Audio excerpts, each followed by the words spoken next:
Hello friend, आपका स्वागत है आपके अपने यूट्यूब चैनल ऑनलाइन शिक्षण पर। दोस्तों, फटाफट जुड़ जाइए, अपने उन साथियों को शेयर कर दीजिए जो साथी बिल्कुल डेडिकेट होते हैं पढ़ने के लिए। चलिए शेयर कर दीजिए फटाफट, और एग्ज़ाम का टेंशन छोड़ दीजिए। एग्ज़ाम तो होना ही है, होगा, थोड़ा सा डिले हो रहा है और प्रयास उसके लिए जारी है कि आप लोग का सारा जो प्रयास है, जितने भी आप लोग परेशान तो होते हैं क्योंकि बच्चे हैं ना, तो परेशान होना तो जायज़ है। तो आप लोग इससे चिंता थोड़ा सा हटाकर पढ़ाई पे भी फोकस करिए। और वो तो सभी लोग जानते हैं, दिक्कतें जब रहती हैं तो मन नहीं लगता है, लेकिन आपको हार नहीं मानना है। आप डटे रहिए, जिद बना के अड़े रहिए। सामने दो दो एग्जाम है आपके पास, आप तुरंत इसको देंगे और तुरंत यूपी टेट जाएंगे। तो जितने टॉपिक आपको पढ़ाए जा रहे हैं इन्वायरमेंट से रिलेटेड साइंस का, आपको हर जरूर और ज़रूर देखने को मिलेंगे यूपी टेट में, सुपर टेट में, चाहे जिस भी एग्जाम में आप बैठें। ठीक है दोस्तों, शिक्षक के भर्ती के लिए चाहे जिस एग्जाम में बैठें, यहाँ से 100% आएगा। तो आप अच्छे से नोट्स प्रिपेयर करते चलें, है ना। चलिए हम आगे चलते हैं। और एक बात, जिन बच्चों को लगता है कुछ टॉपिक छूट गया है, तो वह टॉपिक तुरंत और तुरंत वीडियो खत्म होने के बाद जो टॉपिक उनको छूटा हुआ लग रहा है, उस टॉपिक को तुरंत वो कमेंट करेंगे, उस टॉपिक को जरूर पढ़ाया जाएगा। आप बिल्कुल भी निश्चिंत रहें। ठीक है दोस्तों, चलिए तो हम लोग स्टार्ट कर लेते हैं मॉन्ट्रियल प्रोटोकॉल। जैसे हमने क्योटो प्रोटोकॉल पढ़ा ग्रीन हाउस इफेक्ट के लिए, 1997 में हमारी वैश्विक स्तर पर एक समझौता हुआ था कि हम लोग ग्रीन हाउस इफेक्ट के लिए एकजुटता बनाएंगे और एक साथ खड़े रहेंगे और ग्रीन हाउस इफेक्ट के प्रभाव को थोड़ा सा कम करेंगे। कम तो ये बिल्कुल नहीं किया जा सकता, क्योंकि अगर हमारे यहाँ कम हो गया ग्रीन हाउस इफेक्ट तो हम लोग खाए बिन जो हम लोग का टेक्नोलॉजी है सारा का सारा बर्बाद होने लगेगा। तो इस वजह से कम तो बिल्कुल जीरो तो नहीं किया जा सकता, लेकिन कम जरूर किया जा सकता है। बहुत सारे उपाय हैं। जब हम इतने टेक्नोलॉजी के फील्ड में रहते हुए आगे इतने जा सकते हैं, तो क्या हम छोटे से जो अनहोनी आगे होने वाली है उसको नहीं देख सकते? यानी कि नज़रअंदाज तो बिल्कुल नहीं कर सकते इन चीज़ों को, क्योंकि आगे आने वाले जो भविष्य में हमारी पीढ़ियां हैं, इससे उनको वास्ता मतलब इससे उनका पाला जरूर पड़ेगा। बर्बाद तो हम लोग करके जाएंगे, लेकिन भुगतना होगा हमारी पीढ़ियों को। तो कुछ तो ज़्यादा सोचना जरूरी है। तो इसी के उपलक्ष्य में क्योटो प्रोटोकॉल हुआ 1997 में एक समझौता हुआ ग्रीन हाउस इफेक्ट के लिए। उसी तरह सेम समझौता क्यों मॉन्ट्रियल प्रोटोकॉल होगा, लेकिन मॉन्ट्रियल प्रोटोकॉल आपके ओजोन परत की जो क्षरण हो रही है उसको रोकने के लिए होता है। ओजोन लेयर लिख लीजिए आप, ओजोन लेयर। ओजोन लेयर के क्षरण को रोकने के लिए पहले छोटी छोटी मोटी बातें लिख लीजिए, जहां से क्वेश्चन अगर बना तो आप फोड़ के आएंगे। फिर पूरी अच्छे तरीके से विधिवत इसमें नॉलेज देंगे आपको, है ना। छोटी सी वीडियो होगी, आप लोग लास्ट तक बने रहेंगे। जैसे 1997 में क्योटो प्रोटोकॉल हुआ, यह हुआ था आपका 1987 में हुआ था। बेटा इसको लिख लेंगे, 1987 में यह बन तो जाता है। इस पे कह लीजिए कि इसका एक तरह से वैश्विक स्तर पर कह लीजिए निर्माण तो हो जाता है, और इसमें 197 कंट्री का हिस्सेदारी भी होता है। लेकिन यह कब से लागू हुआ अगर आपसे पूछा जाता है, तो 2 साल बाद यह लागू हुआ, यानी कि 1989 में यह मॉन्ट्रियल प्रोटोकॉल लागू हो जाता है। सर ये किस लिए होता है?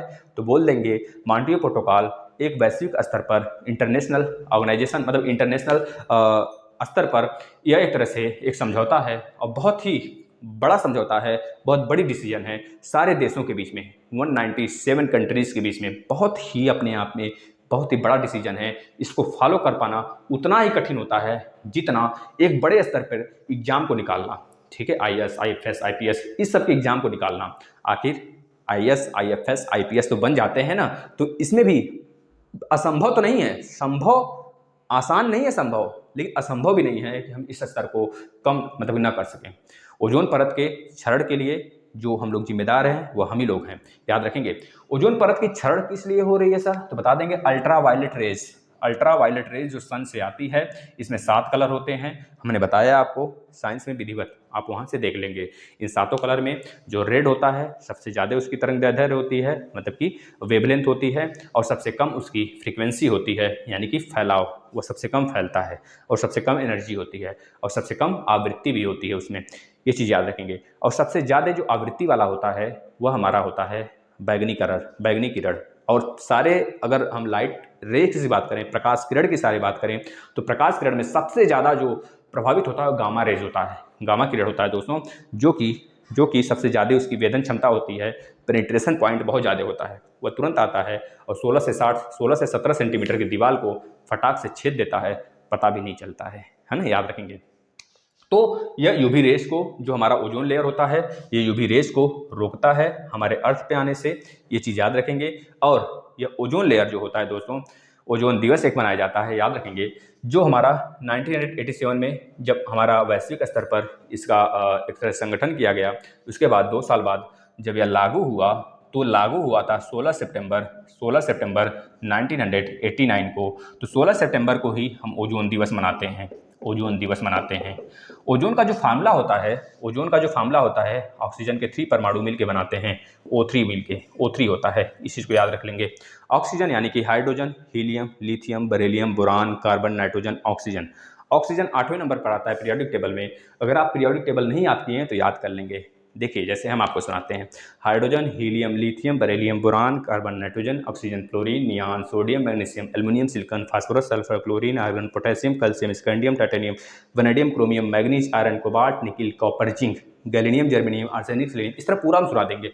पूरा का पूरा 118 तत्व मुझबानी याद है, तो इस चीज़ से आप लोग भी याद कर सकते हैं, है ना। तो O3 जो है बेटिया, ये आपका ओजोन माना जाता है, ओजोन परत की क्षरण के लिए जिम्मेदार होता है। ओजोन का एक फार्मूला होता है O3, ऑक्सीजन का 3 परमाणु। अब एक लेयर यहाँ पे हम तैयार करते हैं, इस लेयर को ध्यान से देखेंगे, फिर हम आते हैं आगे की तरफ, है ना। ध्यान से आप देखते चलिएगा बेटा। देखिए, हमारे इन्वायरमेंट में, हमारे पृथ्वी पर 5 प्रकार के लेयर पाए जाते हैं। 5 स्तर पर हमारा वायुमंडल बटा हुआ है भैया। एक क्षोभ मंडल है, क्षोभ मंडल को क्या बोलते हैं, ट्रोपोस्फेयर बोलते हैं, ट्रोपोस्फेयर बोलते हैं, याद रखेंगे। फिर उसके जस्ट ऊपर आ जाता है स्ट्रेटोस्फेयर, स्ट्रेटोस्फेयर यानी कि समताप मंडल, समताप मंडल, समताप मंडल, यह है क्षोभ मंडल, क्षोभ मंडल। इसके जस्ट ऊपर आ जाता है troposphere, stratosphere, mesosphere, mesosphere, mesosphere यानी कि इसको लिख लीजिए आप, इसको लीजिए मध्यमंडल, मध्यमंडल, मध्यमंडल। इसके ऊपर जस्ट आ जाता है ट्रोपोस्फेयर, स्ट्रेटोस्फेयर, मेसोस्फेयर, आयनोस्फेयर आ जाता है, आयनोस्फेयर, आयन मंडल, आयन मंडल आ जाता है। फिर इसके ऊपर जो लेयर होता है दोस्तों, उसे हम क्या बोलते हैं पता है, उसे बोलते हैं एक्सोस्फेयर यानी कि बहिर्मंडल, बहिर्मंडल बोलते हैं, बहिर्मंडल बोलते हैं। ये 5 लेयर होते हैं, लेकिन कहीं कहीं आपको 6 मंडल देखने को मिल जाते हैं। तो याद रखिएगा, जो छठा मंडल होता है समताप मंडल के अंतर्गत आ जाता है, जिसे हम बोलते हैं ओजो मंडल, ओजो मंडल, ओजो मंडल यानी कि ओजोन मंडल, ओजोन लेयर। अब ध्यान से देखिएगा, जो हमारा क्षोभ मंडल है वो हमारे अर्थ के लेयर से, परपटी से, भूपर्पटी से मात्र और मात्र 8 किलोमीटर से 9 किलोमीटर है, लेकिन ध्रुवों पर इसकी ऊंचाई 10 किलोमीटर है, 10 किलोमीटर माना जाता है, याद रखेंगे। इसके बाद समताप मंडल की बात करें तो हमारे परत से लेकर 50 किलोमीटर है। तो 50 किलोमीटर में ये चीज़ याद रखेंगे, 50 किलोमीटर जो ये आपका जो यह होता है ओजोन मंडल, वो हमारे समताप मंडल में इसका हिस्सा, इसकी हिस्सेदारी जो होती है 90% पाई जाती है, 90%।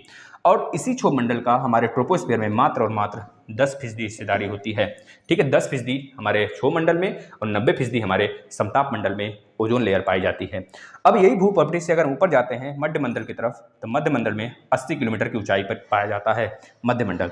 अब थोड़ा सा जैसे ऊपर और गए तो हमें मिला आयन मंडल। आयन मंडल में आयनित जितनी भी रेज होते हैं, ऊपर से आने वाली, ऊपर ही आयन मतलब कि नीचे से जाने वाले जितने भी आयन रेज होते हैं वह नीचे के ही आ जाते हैं। ये चीज़ याद रखेंगे दोस्तों।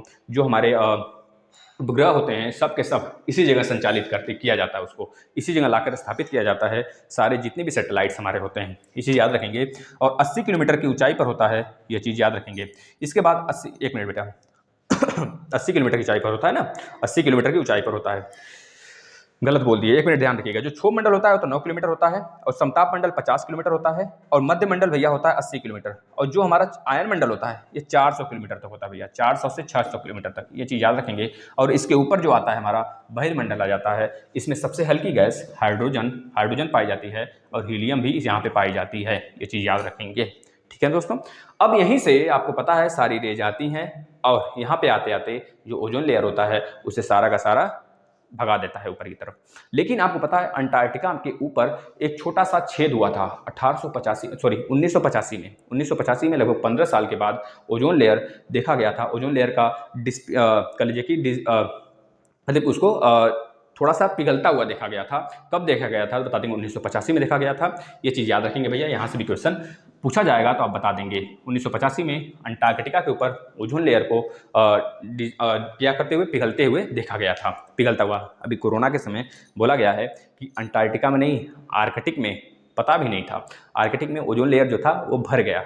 लेकिन कुछ हमारे वैज्ञानिकविद हैं, यह बोल रहे हैं कि यह पर्यावरण जो कोरोना है, कोरोना के प्रकोप से नहीं हुआ है, यह होता चला आ रहा था। लेकिन एक स्थिति ऐसी आई, तो कोरोना उस समय था, तो लोग कोरोना को कारण बना लिए। कोरोना के कारण गाड़ी घोड़ा चल नहीं रहे थे, जिसके कारण पोल्यूशन नहीं हो रहा था। तो ओजोन लेयर जो आर्कटिक वाले में है, नॉर्थ पोल की तरफ, उसका फिल्टर मतलब फिल हो गया है, फिलिंग्स हो गई है, मतलब वो जो पिघला था वो भर गया है ना। तो ये चीज़ याद रखेंगे। जैसा कि आपको पता है ना, जब कोरोना आ गया था तो एक तो फायदा हो रहा था, हमारे इन्वायरमेंट में देख रहे थे सुबह सुबह बिल्कुल कितना स्वच्छ, कितना नीला आसमान दिख रहा था, नीला आसमान दिख रहा था ना। अब देखिए यहाँ से हम कारण आपको बताते चलते हैं। जो क्षोभ मंडल होता है दोस्तों, इसी में सारे के सारे गैसेस होते हैं आपके, जो आप श्वसन लेते हैं या फिर जितने भी क्रियाकलाप होते हैं, बारिश हो गया, बादल का आना हो गया, ये सारे के सारे सब कुछ क्षोभ मंडल में होता है। समताप मंडल में हमारे वायुयान उड़ते हैं यहाँ, क्योंकि यहाँ का जो परत होता है, जो यहाँ के जो ये लेयर होता है, इसके जो मौसम होते हैं, जो इसके तापमान होते हैं, बिल्कुल समताप होते हैं, समान होते हैं। इस वजह से यहाँ पे हवाई जहाज वगैरह उड़ाए जाते हैं। तो आपसे पूछा जाएगा हवाई जहाज किस मंडल में उड़ता है, तो समताप मंडल बताएंगे। ठीक है दोस्तों, इतनी बातें रहीं मंडल से रिलेटेड, आप इसे याद कर लेंगे। अब ध्यान से सुनिएगा सारी बातें। ओजोन पर्यावरण में अनेक प्रकार के दूषित गैस के उत्सर्जन होते हैं हमारे पर्यावरण में, हमारे ओजोन के नीचे भी, हम जहाँ रहते हैं क्षोभ मंडल में या फिर क्षोभ मंडल समताप मंडल के नीचे जितने भी हमारे गैसेस हैं, जो पोल्यूशन है, हम लोग की वजह से होता है। चाहे वह फ्रीऑन गैस हो, चाहे वह उत्सर्जन फ्रीऑन का उत्सर्जन हो, चाहे वह लेड हो, गाड़ी मोटर से जो निकलता है लेड, या फिर कह लीजिए पॉलीथीन से जो हम लोग जलाते हैं, पॉलीथीन उससे उत्सर्जित होने वाले गैस हो, जो टायर जो जलाते हैं, टायर टिप, उससे हो गया। इस कारण से डिस्प्लेशन हो रहा है, हमारे डिस्प्लेशन हो रहा है भैया हमारे ओजोन लेयर में, क्योंकि यह सारी गैसें जाती हैं और हमारे ओजोन लेयर को हानि पहुंचाती हैं, जिसके कारण लेयर पिघलता हुआ नजर आता है हमें, और वहाँ से ऊपर से आने वाली यूवी रेज आराम से आ सकती हैं। जब यूवी रेज अंदर आती हैं तो वही सारे कारनामे होंगे। जब हमको ज़्यादा से ज़्यादा पूछा जाता है आपसे, जो यूवी रेज अगर हमारे लेयर में आ जाती हैं, क्षोभ मंडल में आ जाती हैं, तो हमारे सबसे ज़्यादा हमारे किस अंग को प्रभावित करेंगे, तो आप बोलेंगे हमारे चर्म को। वही जो होता है ना, जिसे लोग बोलते हैं क्या, वाइट हो जाता है बॉडी पे, तो चर्म मतलब कि कैंसर होने के ज़्यादा चांस होते हैं, स्किन कैंसर। आप यह लिख देंगे। अगर यूवी रेज, सारे के सारे यूवी रेज हमारे अर्थ पे आते हैं, तो सारे प्राणी जो रहते हैं अर्थ पर, उनको स्किन कैंसर होने के ज़्यादा चांस हो जाएंगे। अब देखिए, इन सब में अगर देखा जाए दोस्तों, इन सब का दुष्प्रभाव रोकने के लिए ही यह मॉन्ट्रियल प्रोटोकॉल लाया गया। मॉन्ट्रियल प्रोटोकॉल क्यों लाया गया, तो बोल देंगे जो हमारे इन्वायरमेंट में जो रासायनिक पदार्थ हैं, ओजोन लेयर को डिस्प्लेट करने के लिए जो उत्सर्जित किए जाते हैं हम लोग द्वारा, मानव जाति द्वारा, वैसे रासायनिक पदार्थों को कम किया जाए।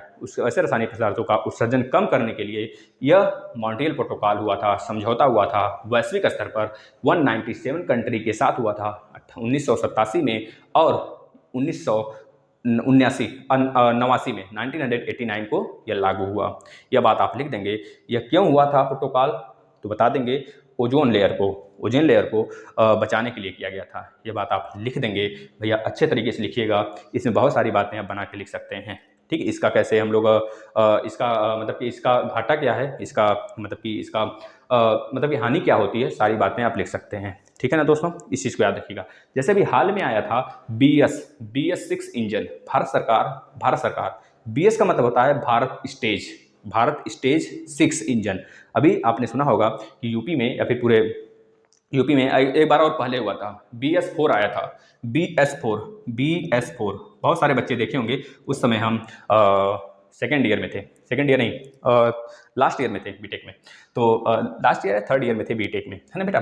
तो BS4 या 2017 या 2018 की बात है, 2018 की शायद बात है। हम लास्ट ईयर में थे या फिर थर्ड ईयर में थे, हमको याद है। तो उस समय जब हम कॉलेज से आ रहे थे भैया, तो देखे बाइक बहुत सारे बिक रहे हैं, वो भी बहुत सस्ते में। हमारे आसपास की एजेंसी में, जहाँ पे हमारा फ्लैट था, उसके आसपास एजेंसी में बहुत सारे जो बाइक है ना, जो स्कूटी है, उसी समय हम लोग का आने वाला था स्कॉलरशिप। तो हम कहे भैया आ जाता स्कॉलरशिप, एक तो बाइक के लिए लिया जाता। पता है आपको, जो स्कूटी थी 67 60 60 70 70 हज़ार वाली, वो मात्र 20,000 30,000 ऐसे बिक रहा था, सेल हो रहा था, बहुत खतरनाक तरीके से सेल हो रहा था। अगर आ जाता उस समय हमारा 45-60 हज़ार रुपये ना, तो हम तुरंत 2 बाइक उठवा लेते। तो लेकिन आया नहीं, फिलहाल आया ससुराल, लेकिन बहुत दिन बाद आया, 10-15 दिन बाद आया। तो तब तक बिक गई थी सारी बाइक, है ना। और उसमें कह लीजिए रोक भी लग चुका था कि आप BS4 वाली यूज करेंगे इंजन वाली, और BS4 के पहले वाली जो इंजन थी, भारत स्टेज पहले वाली BS3 थी, उसको बैन कर दिया गया क्योंकि ये ज़्यादा पोल्यूशन करती थी, इससे ज़्यादा लेड निकलता था, ज़्यादा SO2 का H2O का उत्सर्जन होता था, N2O का उत्सर्जन होता था। इस वजह से इस पर बैन लगाया गया और BS4 लाया गया। लेकिन अभी हाल में आप सुने होंगे भारत स्टेज BS6 लाया गया है। BS6 लाया गया है, 2020 अप्रैल में लागू हो गया था।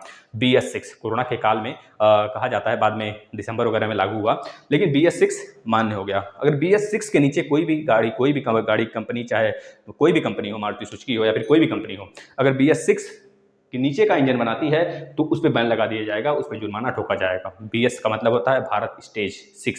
यह इंजन की वैरायटी है। देखिए BS4 के बाद BS5 नहीं आया है, BS6 आया है। तो आप इसको भी अपने लैंग्वेज में लिख सकते हैं, है ना। ठीक है, क्यों लाया गया, क्यों, कारण क्या है, भारत स्टेज, BS का मतलब क्या होता है, आप लिख सकते हैं।